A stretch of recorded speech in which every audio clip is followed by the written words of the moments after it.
السلام عليكم ورحمة الله وبركاته. ان شاء الله النهارده هنعمل نوعين مختلفين من الكوكتيل. كوكتيل شرب اللي هو العصير بتاع الكافيهات، والكوكتيل اللي احنا بناكله بالمعلقة ده.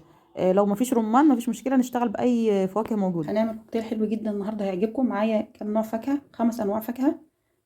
هنحط كل نوع لوحده ما عدا دي، مش هنضربه في الخلاط. هنحط كل نوع لوحده ونضربه، نحط عليه شوية سكر صغيرين كده ونضربه.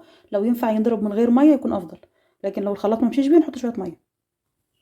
بعد ما ضربتهم حطيتهم في كوبايات. لو انت هتعملي كميه كبيره يبقى شفشق له بوز من فوق كده. معايا هنا سكر حط عليه لون احمر. نجيب الكوبايه اللي انا هحط فيها واحطها في ميه، بوزها في ميه كده، الفتحه بتاعتها في ميه، وبعدين امشيها في السكر ده بتدينا الشكل اللي احنا شايفينه. هنجيب بقى هنجمع هنا، هنحط هنا الجوافه تحت كده. بسم الله. اي نوع بقى في الالوان اللي انت عايز تعمليها. معايا هنا مانجا، هاخد بالمعلقه واحط هنا كده. بسم الله.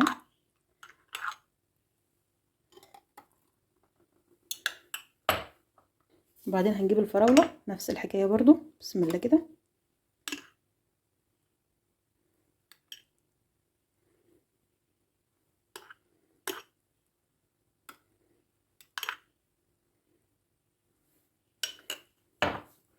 وبعد كده هنجيب الموز،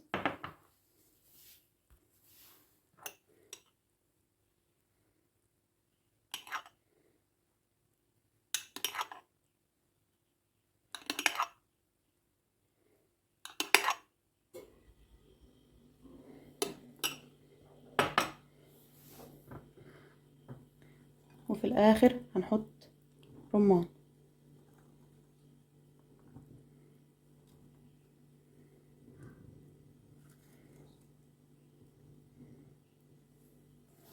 وكده عملنا احلى كوكتيل بتاع الكافيهات اللي بيتباع بفلوس كتير جدا في البيت. بصوا الالوان بتاعته، زي ما انت بتحبي الفاكهه تعاملي معاها بالشكل ده هتطلع معاكي مظبوطه ان شاء الله. هنكمل برضو ونعمل معانا كوكتيل حلو جدا. انا معايا الفواكه اللي موجوده قدامنا دي، اللي هي الموز والفراوله والرمان ومانجا، ومعايا عصير جوافه. هنجيب برضو الكوبايات اللي احنا بنقدم فيها، الكاسات، اي حاجه بنقدم فيها برضو، ونحطها نبلها كده ونحطها في السكر اللي احنا حاطين عليه لونه احمر.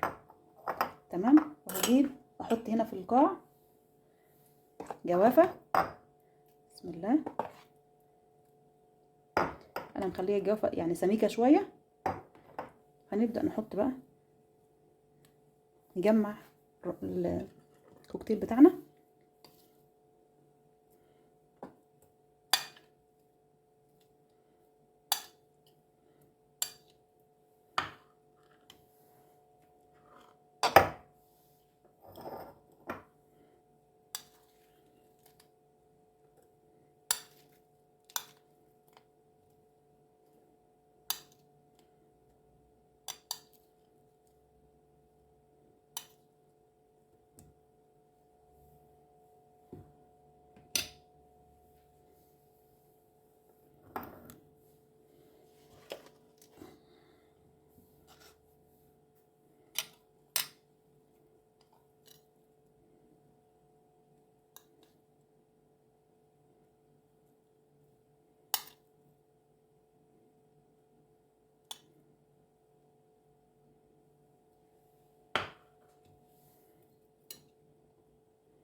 كده الكوكتيل بتاعنا بعد ما خلصناه بنقدم كده، او كمان ممكن نعمله على بعضه وبعد كده نبقى نغرف منه زي كده مع بعض كده، ونغرف منه في الاطباق وقتها.